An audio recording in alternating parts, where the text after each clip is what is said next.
Merci beaucoup, monsieur le directeur de Petrosen Holding, monsieur Alioune Gueye. Merci d'avoir accueilli l'équipe du Soleil dans vos locaux. Le 22 avril 2026, le Sénégal a acté officiellement le retrait de Cosmos Energy. Qu'est-ce que cela veut dire concrètement? Bon, merci beaucoup Fédior et merci aussi à l'équipe du Soleil. Vous avez posé une question extrêmement importante qui est donc la réappropriation donc, par le Sénégal du bloc Yaakaar Teranga. Donc le retrait de Cosmos, c'est la réappropriation par le Sénégal de ce bloc qui va déterminer le devenir énergétique et je dirais même développemental du Sénégal. Parce que c'est ce bloc qui va assurer la souveraineté énergétique du Sénégal et par ricochet le développement industriel et le développement économique du Sénégal. Donc c'est l'importance du retrait donc, de ce bloc-là de Cosmos et sa réappropriation donc, par Petrosen et par l'État du Sénégal. Quand l'information est tombée, beaucoup ont dit que justement Cosmos s'était déjà retiré. Quelle est la bonne information? La bonne information est que ce retrait est la résultante des renégociations sur ce bloc qui ont été entamées depuis l'avènement donc du nouveau gouvernement au règne du pays. Si vous vous rappelez très bien, le Premier ministre avait mis en place une commission de renégociation des contrats, une commission dont je suis moi-même membre. Et un des premiers sujets sur la table de cette commission-là, c'était le bloc Yaakaar Teranga. Et on l'a fait parce que ce bloc regorge de potentialités qui font que le Sénégal ne pouvait pas le laisser entre ou bien dans des mains étrangères. Et donc, les recommandations de cette commission étaient donc de reprendre ce bloc-là. Maintenant, dans les renégociations avec Cosmos, on s'est entendu pour que Cosmos se retire à l'amiable. On avait trois voies pour reprendre ce bloc-là. La première était donc un retrait à l'amiable. La deuxième était une résiliation pure et simple donc, du décret de renouvellement qu'on leur avait donné. Et la troisième aurait été, si jamais il n'y avait pas un accord, d'aller en arbitrage, comme le Sénégal l'avait fait déjà en 2018 avec le bloc donc, de Rufisque Offshore Profond qui était aux mains de African Petroleum, que le Sénégal avait retiré et qui nous avait valu d'aller en arbitrage avec African Petroleum. Fort heureusement, le Sénégal a réussi donc, à le reprendre à l'issue donc, de cet arbitrage-là. Mais pour le bloc Yaakaar Teranga, c'était ces trois conditions qu'on avait posées. Donc, ce serait bien de l'avoir en un retrait à l'amiable ou bien donc, de faire une résiliation. Le Sénégal était dans son droit même donc, pour faire une résiliation. Et en fin de compte, donc, un arbitrage si jamais ça n'aboutissait pas. Alors, fort heureusement que nos amis de Cosmos ont bien compris la nécessité donc, pour le Sénégal de reprendre ce bloc-là. Et donc, on s'est mis d'accord pour le faire. Et ce qu'ils nous avaient demandé en ce temps, c'était qu'on leur laisse la primeur donc, du messaging, parce qu'eux aussi, ils avaient leurs actionnaires à manager. Et une reprise du bloc par le Sénégal aurait été pour effet de réduire donc, leur cours donc, de leur action dans la bourse où ils sont. Je ne sais pas si c'est Nasdaq ou le New York Stock Exchange. Et si vous vous rappelez même, je pense qu'au mois de novembre ou décembre, lors du MSGBC, une rumeur s'était répandue, reprise par Reuters, pour dire que le Sénégal allait nationaliser ce bloc. Et automatiquement, vous avez vu les cours donc, de Cosmos baisser drastiquement.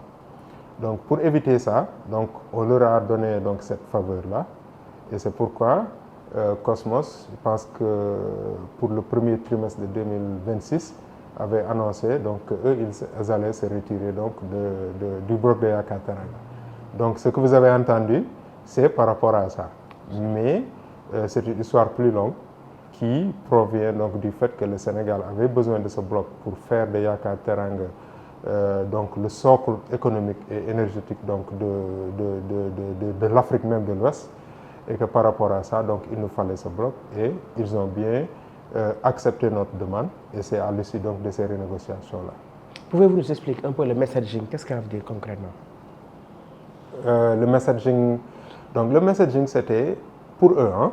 Pour eux, ce qu'ils nous ont demandé, c'est qu'on leur laisse le temps donc de faire un message qui va, bon, je dirais, rassurer leurs investisseurs. Et après ce messaging-là, donc qui a été fait, donc on pouvait signer l'accord de retrait. Et c'est ce qui a été fait. Donc ça a été fait en gentleman agreement, n'est-ce pas? Donc ils ont bien reconnu que le Sénégal a besoin de ce bloc-là et qu'on était dans le droit donc de reprendre ce bloc, mais qu'eux, ils allaient donc se retirer du bloc, comme nous, on leur a demandé lors des renégociations, mais en contrepartie, ils nous ont demandé de leur laisser quand même la primeur du messaging, ce qu'on leur a donné. Voilà.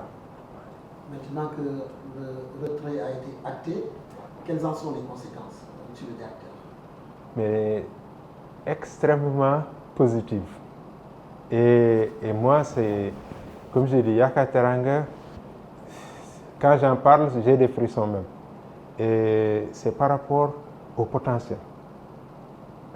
Le potentiel est énorme. Et je vais expliquer pourquoi. C'est un champ qui a une estimation de réserve qui sont entre 25 et 32 TCF. Un TCF, c'est trillion cubic feet. En langage imagé, un TCF, c'est un tuyau de 27 mètres de diamètre.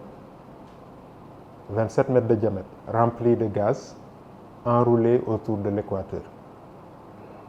En termes de génération d'électricité, un TCF, au même niveau de production et de consommation de 2024 ou 2025, un TCF nous donne 23 ans d'autonomie. Donc c'est ça, un TCF. Donc maintenant, imaginez un champ sur lequel vous avez entre 25 et 32 TCF. Et ça, c'est peut-être, je dirais, le minimum. Des gens parlent même de 45, etc., etc. Donc, la totalité du champ n'a pas encore été appréhendée. Et donc, c'est un champ qui va nous permettre de réduire au moins de moitié le coût de l'électricité. Parce que quand on fabrique ou bien quand on fait de l'électricité à partir du gaz, le process est beaucoup plus économique que le fuel. Et donc, on peut avoir donc des économies qui vont nous permettre donc de réduire ce prix-là. Et donc, aujourd'hui, si on regarde le prix de revient de l'électricité au Sénégal, ça tourne autour de 100 et 110 francs. Avec le gaz, nous sommes en mesure aujourd'hui de réduire ce coût-là entre 40 et 60 francs CFA, le kilowattheure. Donc, imagine, on part de 100, 110 à 40, 60 le kilowattheure. Moi, la manière dont je l'interprète, c'est que pour quelqu'un qui avait une facture peut-être de 100 000, ils vont se retrouver maintenant avec une facture donc de 50 000 à consommation égale. Donc, qu'est-ce que cela veut dire concrètement? Cela veut dire en termes de pouvoir d'achat, les Sénégalais auront beaucoup plus d'argent. Un père de famille qui paye 100 000 francs, donc le Woyofol, et qui se retrouve à payer 50 000, donc imagine ce qu'il peut faire avec les 50 000. Donc, il peut en faire des dépenses de santé, des dépenses d'éducation, etc., etc. Imagine en termes de qualité même de vie. Un kilowattheure qui est abordable, qui n'est pas cher, qu'est-ce que ça permet de faire? Ça permet à la ménagère qui prenait, je ne sais pas, 6 heures pour faire la lessive, d'avoir une machine à laver là-bas. Imagine le gain de temps. Imagine pour le paysan qui laisse pourrir, je ne sais pas moi, sa récolte, faute de conservation, et que maintenant, le prix du kilowattheure descend à un niveau où il y aura des industries de conservation. Imagine ce qu'on aura en termes de gain de productivité, n'est-ce pas? Et en termes de réduction de tous ces inefficiences-là. Imagine en termes d'industrialisation, parce que le premier facteur de production, c'est quoi? C'est le coût de l'électricité. Quand ça diminue, cela veut dire qu'un pays devient compétitif. Les industries vont se délocaliser pour venir au Sénégal. Son corollaire, c'est quoi? Ce sont des emplois. Donc, le taux de chômage va baisser drastiquement. Et donc, il y aura des emplois à gogo pour les gens. Les perspectives sont très bonnes, DG. Mais il y a une question lancinante, c'est comment financer tout ça? Non, c'est une question qui revient. Et ça me permet de dire, et ça je le dis, je pense que depuis qu'on est là, je le dis à nos collaborateurs et je le dis à tout le monde. Nous, en Afrique, on souffre de deux grands mensonges. Le premier est que vous n'avez pas d'argent. Le deuxième, vous n'avez pas d'expertise. Ce sont ces deux grands mensonges-là qui ont plombé les pays africains depuis, je dirais, avant même les indépendances jusqu'à maintenant. Parce que quelle que soit la politique publique qu'on veut mettre en place, ce sont ces deux triptyques-là qui commencent. Vous n'avez pas d'argent, vous n'avez pas d'expertise. Et pourtant, ceux qui nous le disent, ils vont venir nous dire sous le guise de nous aider, de signer une convention, un contrat. On signe cette convention-là, on signe ce contrat-là. Ils vont, avec ce bout de papier, en faire de l'argent à travers des prêts bancaires. Et avec cet argent qu'ils ont sur les prêts bancaires, ils vont embaucher l'expertise qui va venir faire le travail que nous devrions faire depuis le début. Donc c'est un changement de mindset que nous devons avoir en tant qu'Africains. Et fort heureusement, le leadership politique là, ici à Petrosen, on l'a. Donc la question est, comment est-ce qu'on va le faire côté finance? Je vous ai listé tout à l'heure les bienfaits du gaz to power. De prendre ce gaz-là, de le transformer en électricité, de le transformer en énergie pour les industries. Il n'y a que des bienfaits. Donc, nous, on a fait l'évaluation pour le faire. Par exemple, une première phase de gaz to power, ce qu'on appelle dans l'industrie subsea to shore. Donc, subsea, c'est le sous-marin. Shore, c'est la terre ferme. Donc, on va aller des fonds sous-marins, prendre le gaz, l'amener à terre vers une usine de transformation qui va traiter le gaz pour ensuite mettre ça sur le réseau de RGS et sur les centrales de Senelec et des industries. On s'est retrouvé avec 3 à 4 milliards de dollars. 3 milliards de dollars, c'est 1500 milliards CFA. 4 milliards, c'est 2000 milliards CFA. Alors, comme je dis, dans la vie, parfois, il faut ce que les Américains appellent think outside of the box. Donc, penser hors des sentiers battus. Au Sénégal et en Afrique, quand on te parle d'investisseurs, automatiquement, les gens pensent à un étranger, de surcroît un blanc, qui vient avec sa mallette d'argent. Nous, on veut reverser ça. Cela veut dire quoi? L'investisseur qu'on cherche, c'est un investisseur sénégalais. Donc, l'idée, c'est aujourd'hui de demander aux Sénégalais d'investir sur leur pétrole et leur gaz. Et notre slogan, c'est très simple. En Wolof, ça bu lamp tàkkee nga fayeeku. Et c'est la vérité. Ça bu lamp tàkkee nga fayeeku. Parce que quand on prend le gaz, on en fait de l'électricité. Toi qui investis dans ce gaz, chaque fois que la lampe est allumée, c'est un gain pour toi. N'est-ce pas? Moi, c'est ce qu'on appelle, c'est mon slogan préféré, ça bu lamp tàkkee nga fayeeku. Donc, on se dit maintenant la question, est-ce que les Sénégalais ont cet argent-là? Je pense que c'est la question qui se dit. Absolument. Est-ce que les Sénégalais ont 1500 milliards ou 2000 milliards à investir dans ça? Parce qu'une fois que le Sénégalais est convaincu, maintenant la question c'est est-ce que nous avons donc ce moyen-là? Et je vais vous donner 2 exemples très simples. L'année dernière, 2025, l'État du Sénégal, après avoir été empêché, je dirais, d'accéder au Eurobond, d'accéder au financement donc, du FMI de la Banque mondiale, s'est retourné vers ce qu'on appelle les APE, les appels publics à l'épargne, au sein donc, de la sous-région. Ils ont levé un montant très proche de ce qu'on demande aujourd'hui. Ils ont levé 1800 milliards, qui a servi à financer le déficit. Ces 1800 milliards ont été financés par les banques, les assurances, les institutionnels. Peu de Sénégalais ont contribué dans ça. Donc imagine un projet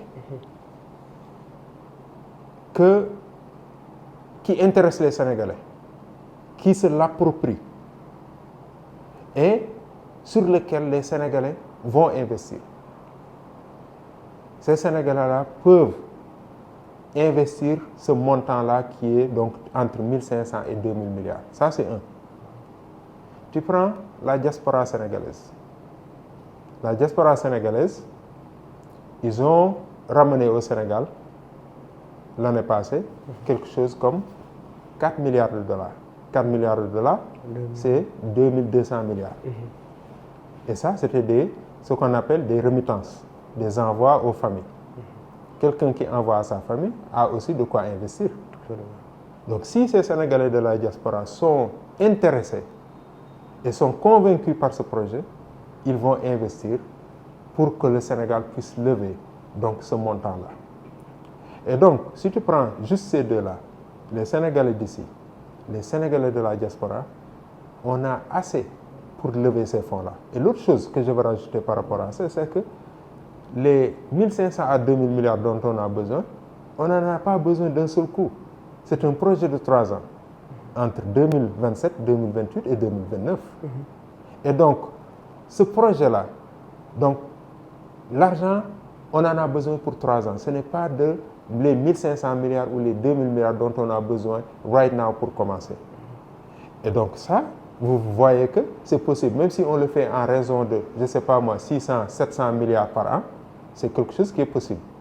Mais maintenant, rajoute aussi les Africains qui sont au niveau donc, de la sous-région, comme le Sénégal l'a fait avec les APE. Cet appel de fonds-là, cet investissement ne va pas s'arrêter seulement aux Sénégalais. Ça va aussi impacter et intéresser les gens de la sous-région. Je vous explique ça parce que j'ai un ami qui est donc du Cap-Vert. Quand je lui ai expliqué ça il y a 1 an de cela, il me dit, mais pourquoi vous voulez limiter ça aux Sénégalais? Nous, les Africains, on va contribuer dans ça. Parce que c'est un projet qui nous intéresse. Et les Africains ont besoin d'un success story. Et je vais, par rapport à ça, parce que c'est extrêmement important de donner, je pense quand on veut faire quelque chose, de donner une sorte de benchmarking. En Éthiopie, ils ont levé 4 milliards de dollars pour faire leur barrage. Je pense qu'il y a 3 mois, le Premier ministre inaugurait ce barrage-là. Ce barrage, aujourd'hui, produit toute l'électricité de l'Éthiopie. Et l'Éthiopie même est aujourd'hui en mesure donc, de vendre de l'électricité à ses voisins. Mais c'est quoi l'histoire de ce barrage-là? Quand les Éthiopiens voulaient le faire, l'Égypte n'était pas d'accord, ses voisins immédiats, le Soudan n'était pas d'accord, ils partagent le Nil. La Banque mondiale n'était pas d'accord, le FMI n'était pas d'accord. Et toutes les banques ont fermé le robinet. Qu'est-ce que les Éthiopiens ont fait? Ils ont demandé à leur peuple, les Éthiopiens, à leur diaspora, de financer ça, d'investir dans leur barrage. Et ils ont pu lever avec seulement donc, ces Éthiopiens-là, ces 4 milliards de dollars qui leur a permis aujourd'hui de faire la même chose. Donc nous, c'est ce qu'on veut faire. Et l'autre exemple que je vais donner, et c'est en rapport avec les Sénégalais qui nous disent que non, il y a une crise économique, les Sénégalais n'ont pas d'argent. Et ça, c'est notre histoire personnelle. Si on regarde la communauté mouride, quand ils voulaient faire donc l'extension du rail qui va donc de Thiès à Diourbel, qu'est-ce que le colon leur avait dit? Qu'il y avait une crise économique, que ce n'était pas possible, ils n'avaient pas d'argent. Mais qu'est-ce qui s'est passé? Les mourides se sont cotisés pour amener cet argent-là en pleine crise économique, en pleine disette. Ils se sont cotisés pour amener ces fonds-là qui a permis donc l'extension de ce rail-là, qui a permis la finalisation donc de la construction de la grande mosquée de Touba. Donc si on regarde à travers l'histoire, on voit des exemples patents où un peuple déterminé, appelé à un patriotisme économique, peut générer ces fonds-là qui vont permettre donc de financer un tel projet. Donc ma réponse aux gens qui nous disent que le Sénégal n'a pas les moyens ou Petrosen n'a pas les moyens et qu'aujourd'hui il y a bel et bien les moyens, c'est juste que les gens ne pensaient pas, pensaient traditionnel, mais nous on pense complètement différent. Et ce qu'on pense, je pense que d'après ces explications-là, c'est une méthode valable, c'est une méthode qui permet aujourd'hui donc pour que les Sénégalais puissent s'approprier leur pétrole et leur gaz, puissent investir là-dessus et puissent avoir des revenus futurs. Ce que je n'ai pas dit dans tout ça, c'est le retour on investment, le retour sur investissement. C'est vrai que chaque fois que la lumière est allumée, on te paie. Bon, pas littéralement, mais tu gagnes. Mais ce que je n'ai pas dit, c'est le potentiel de ce que les gens peuvent gagner. Et là, je vais faire un parallélisme avec ce qu'on a aujourd'hui à GTA. GTA, c'est un autre champ qui est juste à côté, au nord, à Saint-Louis, où on a investi, quelque chose comme 9 milliards de dollars. OK? Mais qui va générer, pendant les 20 ans, quelque chose comme 30 à 40 milliards de dollars pour ces investisseurs-là. La majorité va aller à BP. BP va prendre la majorité de ces 30 à 40 milliards de dollars. Le Sénégal n'aura que 800 millions de dollars. 800 millions de dollars, c'est ce que le fisc, les impôts et domaines, nous sort chaque trimestre, chaque 3 mois. Imagine, en 20 ans, le Sénégal gagne ce que les impôts et domaines donnent au Sénégal en 3 mois. Donc, ce qu'on demande aux Sénégalais, cet investissement-là, c'est les 30 à 40 milliards de dollars équivalents qu'il y a à GTA, qu'ils puissent l'avoir au niveau de Yaka Teranga et que ça reste dans ce pays. Aujourd'hui, ce qu'on a fait, c'est que depuis 3 mois, nous avons mis en branle nos équipes, avant même le retrait de Cosmos et avant même l'annonce du PM. On a mis en branle nos équipes. Et on a travaillé sur le concept. On a aussi invité des compagnies de renommée internationale, comme Subsea 7. Subsea 7, c'est eux qui ont fait tout ce qui est travaux sous-marins au niveau de Sangomar. C'est eux aussi qui ont fait tout ce qui est travaux sous-marins au niveau de Sakarya. C'est une grande entreprise internationale. On les a mis à profit pour faire donc une étude de concept avec les équipes d'ingénieurs de Petrosen. On a mis aussi l'entreprise américaine Baker Hughes qui a travaillé avec les Chinois de Wison pour faire aussi un autre concept, donc étude de concept. Et parallèlement, nous avons travaillé avec les Turcs de Turkish Petroleum, avec les équipes de Petrosen pour faire ce travail-là. Donc, à l'issue de ce travail qui a fini, je pense, la semaine passée, on s'est retrouvé à l'hôtel donc, pour faire donc, une restitution. Mais ce que je veux dire, c'est qu'il fallait voir l'esprit d'équipe de Petrosen, du COS-Petrogaz et de tous les gens qui ont travaillé là-dessus. Je pense que quand on venait en 2024, on était très seul sur le fait qu'on croyait à Yakar Teranga et la possibilité que les équipes, les Sénégalais pouvaient le faire. On était très seul dans cette croyance-là. Mais aujourd'hui, je pense que la mayonnaise est en train de prendre. Et tu sens cet enthousiasme-là, tu sens cette volonté donc, de le réaliser et de pouvoir le faire. Et aujourd'hui, plus que jamais, moi, en tant que directeur général de Petrosen, ma confiance a été renouvelée par 10. Pour dire que c'est un projet que les Sénégalais peuvent réaliser et doivent réaliser. Et je sais que dans les jours proches qui vont suivre, le Sénégal saura. Et pour ça, moi j'appelle tous les Sénégalais, de quelque bord qu'ils soient, les Sénégalais de la diaspora qui sont dans ce domaine, les Sénégalais qui sont ici, nos portes sont ouvertes. Que les gens viennent, qu'on travaille ensemble pour le bien du Sénégal. Et il y a du travail.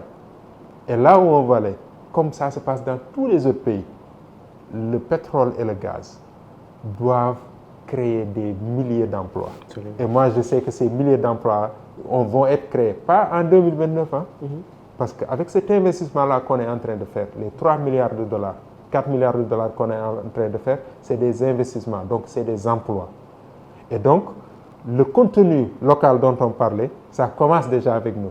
Donc ça aussi, c'est un autre avantage d'avoir une compagnie nationale qui y est opérateur, au détriment, par exemple, d'une compagnie internationale qui est opératrice. Donc une compagnie nationale qui est opératrice, ça c'est l'actualisation même du contenu local. N'est-ce pas? Et cela veut dire qu'un ingénieur sénégalais, il est payé au même rythme, au même taux qu'un ingénieur étranger. Un technicien sénégalais est payé au même rythme, au même taux qu'un technicien étranger. Donc vous pouvez imaginer, déjà avant même le first gaz, ce que cela va donner au Sénégalais lambda en termes de possibilités, en termes d'avancée économique. Non, c'est extraordinaire. Maintenant, what's the next step? Voilà, donc le next step aujourd'hui, c'est d'aller dans les études FEED. Ce qu'on appelle FEED, c'est Front Engineering, Design. Et donc, on est en train donc de faire ça. Donc, aujourd'hui, à partir du mois de mai, nous allons aller vers donc, le FEED. Et pour ça, nous, on s'est déjà préparé parce que dans le budget de 2026, Petrosen a déjà mis assez d'argent, donc minimum de 100 millions de dollars pour aller vers ça. Donc, nous, on avait prévu ça depuis le début. Et donc, ça va nous permettre donc de faire le FEED. Et au mois de décembre 2026, on va aller maintenant vers la décision finale d'investissement. Et donc, l'investissement et donc les travaux commencent en 2027, 2028. Et donc, au plus tard, au premier trimestre 2029, on aura le first gaz donc, qui va commencer à aller. Donc, des champs de Kayar aux installations, Inch'Allah, de Senelec. Merci beaucoup.